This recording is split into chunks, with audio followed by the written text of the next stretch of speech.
Surah An-Nisa 1-6 Assalamualaikum wajib warahmatullahi adil terhadap wabarakatuh. istri dan Kita pembatasan masuk pada poligami. surat An-Nisa ayat 1. Wahai manusia, bertakwalah kepada Tuhanmu yang telah menciptakan kamu dari diri yang satu, Adam. Dan Allah menciptakan pasangannya Hawa dari diri Adam. Dan dari keduanya Allah memperkembangbiakkan laki-laki dan perempuan yang banyak. Bertakwalah kepada Allah dengan namanya kamu saling meminta. Dan peliharalah hubungan kekeluargaan. Sesungguhnya Allah selalu menjaga dan mengawasimu. Bahwa Nabi Adam diciptakan Allah. Kemudian Allah menciptakan Hawa pasangannya dari tulang rusuk Adam. Dari keduanya Allah mengembangbiakkan keturunan laki-laki dan perempuan yang banyak. Bertakwalah kepada Allah dengan namanya kamu saling meminta dan peliharalah hubungan kekeluargaan. Sesungguhnya Allah Maha selalu menjaga dan mengawasimu. Arti dari saling meminta, apabila mereka menanyakan sesuatu atau meminta kepada orang lain, mereka mengucapkan nama Allah seperti as'aluka billah. Artinya saya bertanya atau minta kepadamu dengan nama Allah. As'aluka billah. Mereka mengucapkan nama Allah. As'aluka billah. Artinya saya bertanya dan meminta kepadamu dengan nama Allah. As'aluka billah. 2. Dan berikanlah kepada anak-anak yatim yang sudah dewasa harta mereka. Janganlah kamu menukar yang baik dengan yang buruk. Dan janganlah kamu makan harta mereka bersama hartamu. Sungguh tindakan menukar dan memakan itu adalah dosa yang besar. Asbabun Nuzul ayat 2. Mujahid mengatakan bahwa ayat ini diturunkan berkenaan dengan kebanyakan orang yang kerap menyalahgunakan harta anak yatim yang berada dalam tanggungan mereka sejak zaman jahiliyah. Mereka terbiasa mengambil kambing yang gemuk milik anak yatim. Kemudian mereka menggantinya dengan kambing yang kurus. Hadis riwayat Suddi. Jika kita diberi amanah untuk memelihara anak yatim, tentu anak yatim ini adalah tidak jauh dari keluarga kita. Mereka mempunyai harta yang harus kita jaga juga. Kita tidak memakan harta anak yatim tersebut ataupun menukar harta mereka yang baik dengan yang buruk. Ayat ketiga. Dan jika kamu khawatir tidak akan mampu berlaku adil terhadap hak-hak perempuan yatim, ataupun bila kamu menikahinya, maka nikahilah perempuan yang lain yang kamu senangi, 2, 3, atau 4. Tetapi jika kamu khawatir tidak akan mampu berlaku adil, maka nikahilah seorang saja, atau hamba sahaya perempuan yang kamu miliki. Yang demikian itu lebih dekat agar kamu tidak berbuat zalim. Asbabun Nuzul ayat 3. Aisyah mengatakan bahwa ayat ini diturunkan berkenaan dengan seorang laki-laki yang suatu ketika menguasai anak yatim. Kemudian anak tersebut dinikahinya. Ia mengadakan perserikatan harta untuk berdagang dengan wanita yatim yang menjadi tanggungannya itu. Karena itu, di dalam pernikahan ia tidak memberi apa-apa dan menguasai seluruh harta perserikatan itu, hingga wanita itu tidak mempunyai kuasa apapun. Hadis riwayat Bukhari. Ada kebiasaan buruk di bangsa Arab, mereka menikahi wanita yatim untuk menguasai hartanya. Dan setelah menikah, mereka menguasai harta itu tanpa memberi hak kepada wanita yatim tersebut, dengan alasan itu sudah menjadi tanggungan hidupnya. Padahal harta wanita yatim tersebut mereka perserikatkan dalam perdagangan, ikutkan dalam perdagangan. Jadi seharusnya wanita yatim tersebut walaupun sudah menjadi istri mempunyai hak atas hasil harta perdagangan tersebut. Ayat ini selain memberi peluang untuk menikahi wanita kedua, ketiga, dan keempat karena sesuatu yang kurang dari wanita pertama, sehingga kita tidak dapat berbuat adil kepadanya, kita diperbolehkan untuk menikah 2, 3, dan 4. Tetapi apabila kita tidak mampu juga untuk berlaku adil, kita diwajibkan hanya menikahi satu wanita pertama tadi, walaupun dia memiliki kekurangan, sehingga kita kurang adil terhadap dirinya. Berikutnya ayat ini juga menjelaskan pembatasan tentang wanita yang boleh dinikahi hanya 4, hanya sampai 4. Pada masa itu, sebelum turun ayat ini, lelaki bangsa Arab biasa menikahi puluhan wanita. Jadi turunnya ayat ini membatasi jumlah yang boleh dinikahi, bukan anjuran untuk menikahi sampai 4, tetapi membatasi budaya bangsa Arab masa itu yang sudah melangsungkan banyak pernikahan sebelum turunnya ayat ini. Kemudian ayat 4. Dan berikanlah mas kawin mahar kepada perempuan yang kamu nikahi sebagai pemberian yang penuh kerelaan atas persetujuan kedua belah pihak. Kemudian jika mereka menyerahkan kepada kamu sebagian dari mas kawin itu dengan senang hati, maka terimalah dan nikmatilah pemberian itu dengan senang hati. Artinya pihak laki-laki boleh menerima sebagian dari pihak perempuan mas kawin tersebut, ia terima dengan senang hati. Ayat 5, dan janganlah kamu serahkan kepada orang yang belum sempurna akalnya harta mereka yang ada dalam kekuasaan kamu, yang dijadikan Allah sebagai pokok kehidupan. Berilah mereka belanja dan pakaian dari hasil harta itu, dan ucapkanlah kepada mereka perkataan yang baik. Artinya, ketika kita memegang harta anak yatim, kita tidak boleh menyerahkan harta itu sebelum sempurna akal anak yatim tersebut. Dan kita menafkahi belanja dan pakaian dari hasil harta itu, serta kita mengucapkan perkataan yang baik terhadap anak yatim tersebut. Inilah ayat 5. Ayat 6, dan ujilah anak-anak yatim itu sampai mereka cukup umur untuk menikah. Kemudian, jika menurut pendapatmu mereka telah cerdas ataupun pandai memelihara harta, maka serahkanlah kepada mereka hartanya. Dan janganlah kamu memakannya harta anak yatim melebihi batas kepatutan. Dan janganlah kamu tergesa-gesa menyerahkannya sebelum mereka dewasa. Barang siapa di antara pemelihara itu mampu, maka hendaklah dia menahan diri dari memakan harta anak yatim itu. Dan barang siapa miskin, maka bolehlah dia makan harta itu menurut cara yang patut. Kemudian, apabila kamu menyerahkan harta itu kepada mereka, maka hendaklah kamu ada saksi-saksi dan cukuplah Allah sebagai pengawas. Ayat ini menjelaskan bagaimana kita menyerahkan harta itu kepada mereka hingga mereka cukup umur untuk menikah. Mereka telah cerdas, artinya pandai memelihara harta. Dan kita tidak boleh memakan harta anak yatim itu melebihi batas. Kalaupun kita makan, kita hanya mengambil seperlunya, hanya untuk kebutuhan mengurus mereka dan kepentingan-kepentingan yang berkaitan dengan mereka, sehingga kita mengeluarkan biaya ataupun membutuhkan biaya yang lebih dari semestinya. Kita boleh mengambil sedikit dari harta itu. Dan apabila kita miskin, kita juga boleh mengambilnya, tetapi tidak boleh melampaui batas. Dalam penyerahan harta ini, kelak setelah mereka dewasa, kita membuat saksi atas penyerahan harta tersebut, dan cukuplah Allah menjadi pengawas atas penyerahan harta tersebut. Demikian ayat dari ayat 6. Assalamualaikum warahmatullahi wabarakatuh. Surah An-Nisa ayat 7-14 pembagian harta warisan. Awas yang curang kekal dalam api neraka. Bagi laki-laki ada hak bagian dari harta peninggalan kedua orang tua dan kerabatnya. Dan bagi perempuan ada hak bagian pula dari harta peninggalan kedua orang tua dan kerabatnya, baik sedikit ataupun banyak menurut bagian yang telah ditetapkan. Ini ayat yang pertama kali dalam Al-Quran menyatakan bahwa ada hak dari ahli waris, baik laki-laki ataupun perempuan, terhadap harta peninggalan kedua orang tuanya dan kerabatnya. 8. Dan apabila sewaktu pembagian itu hadir sebagian kerabat, anak yatim dan orang-orang miskin, maka berilah mereka dari harta itu sekedarnya, dan ucapkanlah kepada mereka perkataan yang baik.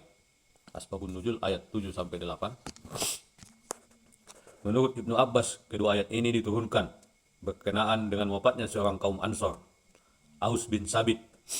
Ia meninggalkan 2 orang anak perempuan dan seorang anak lelaki yang belum balik.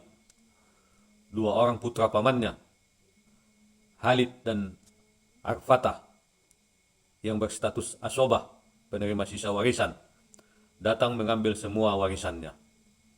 Aus bin Sabit memiliki sepupu Halid dan Arfatah yang seharusnya berstatus asobah, penerima sisa warisan, tetapi datang mengambil semua warisan Aus bin Sabit, sehingga anak-anaknya 2 orang perempuan dan seorang lelaki tidak mendapatkan apapun.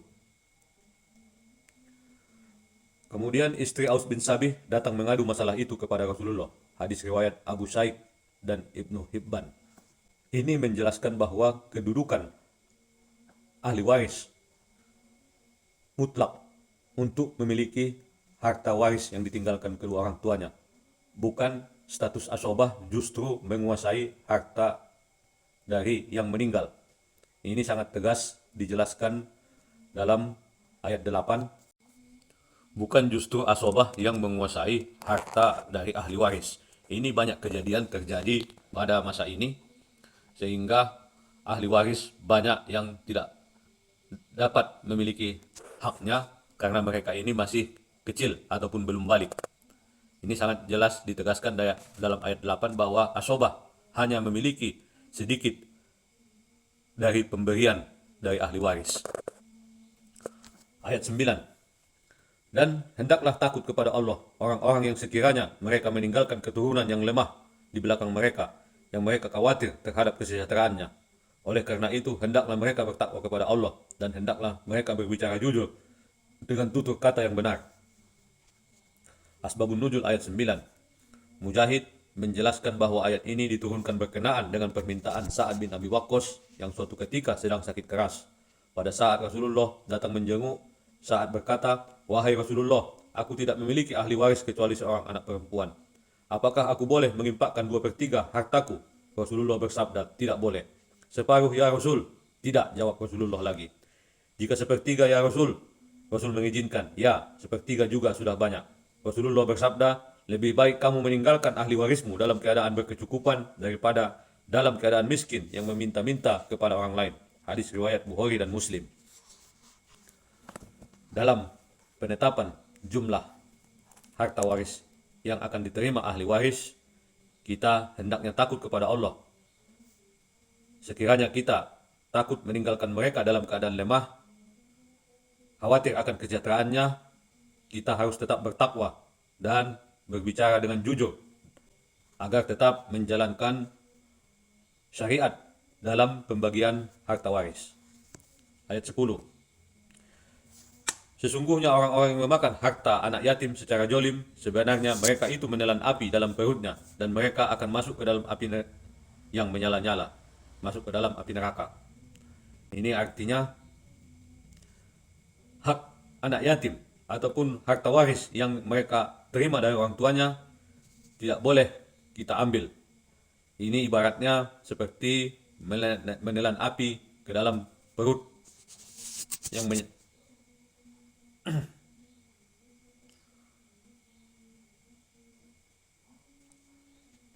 Ini artinya orang-orang yang memakan harta anak yatim secara jolim, sebenarnya mereka menelan api ke dalam perutnya, seperti mereka memasukkan api yang menyala ke dalam perutnya. Ayat 11.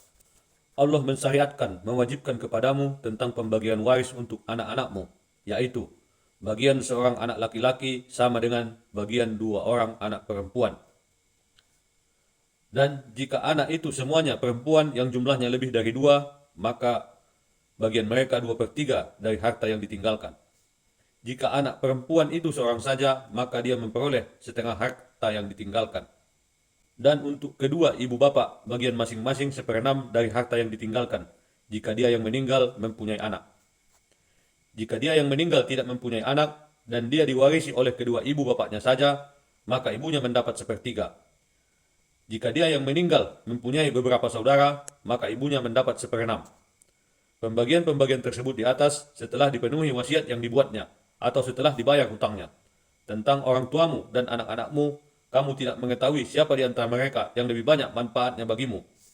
Ini adalah ketetapan Allah, sungguh Allah maha mengetahui, maha bijaksana. Dalam ayat ini dijelaskan bahwa bagaimana hak waris untuk anak laki-laki dan untuk anak perempuan, untuk orang tua, kedua ibu bapak. Berikutnya juga dijelaskan bahwa tentang orang tuamu dan anak-anakmu, kamu tidak mengetahui siapa di antara mereka yang lebih banyak manfaatnya bagimu. Ini tidak mengecualikan bagaimana bakti mereka terhadap orang tua, ataupun bagaimana kejujuran mereka terhadap orang tua. Di sini disebutkan memiliki hak yang sama. Walaupun dalam kenyataannya banyak anak yang tidak mengabdi kepada orang tua, tetapi di sini dijelaskan mereka ini memiliki hak yang sama atas harta yang ditinggalkannya. Banyak kasus dalam pembagian harta ini, mereka memperhitungkan jasa ataupun kebaikan anak semasa orang tua hidup. Ini sering menjadi alasan untuk berbuat curang dalam pembagian harta waris pada masa ini. Tetapi di dalam ayat ini ditekankan tidak ada perhitungan manfaat baik dari orang tua ataupun anak-anak terhadap siapa yang meninggal tersebut. Tidak ada perhitungan pengabdian ataupun kebaikan terhadap yang meninggal tersebut, tetapi semuanya mendapatkan harta dengan pembagian yang disyariatkan. Ayat 12. Dan bagianmu, suami-suami, adalah 1/2 dari harta yang ditinggalkan oleh istri-istrimu jika mereka tidak mempunyai anak. Jika mereka istri-istrimu itu mempunyai anak, maka kamu mendapat 1/4 dari harta yang ditinggalkan setelah dipenuhi wasiat yang mereka buat atau setelah dibayar hutangnya. Para istri memperoleh 1/4 harta yang kamu tinggalkan jika kamu tidak mempunyai anak. Jika kamu mempunyai anak, maka para istri memperoleh 1/8 dari harta yang kamu tinggalkan setelah dipenuhi wasiat yang kamu buat atau setelah dibayar hutang-hutangmu. Jika seseorang meninggal, baik laki-laki maupun perempuan, yang tidak meninggalkan ayah dan tidak meninggalkan anak, tetapi mempunyai seorang saudara laki-laki seibu atau seorang perempuan seibu, maka bagian masing-masing dari kedua jenis saudara itu 1/6 harta. Jika saudara-saudara seibu itu lebih dari seorang, maka mereka bersama-sama dalam bagian yang 1/3 itu, setelah dipenuhi wasiat yang dibuatnya atau setelah dibayar hutangnya, dengan tidak menyusahkan kepada ahli waris. Demikianlah ketentuan Allah. Allah Maha Mengetahui, Maha Penyantun. Ayat 13.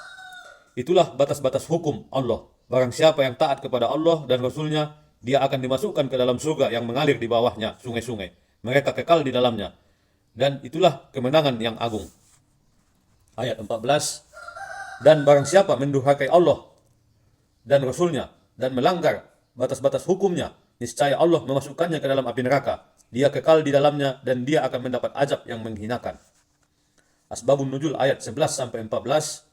Jabir bin Abdullah berkata, suatu hari dengan berjalan kaki Rasulullah dan Abu Bakar menjengukku yang sedang sakit parah di tempat Bani Salamah. Saat mereka tiba, aku tidak sadarkan diri. Lalu Rasulullah berwuduk dan memercikkan beberapa tetes air wuduk kepadaku. Aku sadar, lalu berkata, wahai Rasulullah, apa yang akan engkau perintahkan atas harta yang kumiliki? Kemudian turunlah keempat ayat ini. Ayat 11-14. Hadis riwayat Bukhari, Muslim, Abu Daud, Tirmizi, Nasa'i dan Ibnu Majah. Demikian. Assalamualaikum warahmatullahi wabarakatuh.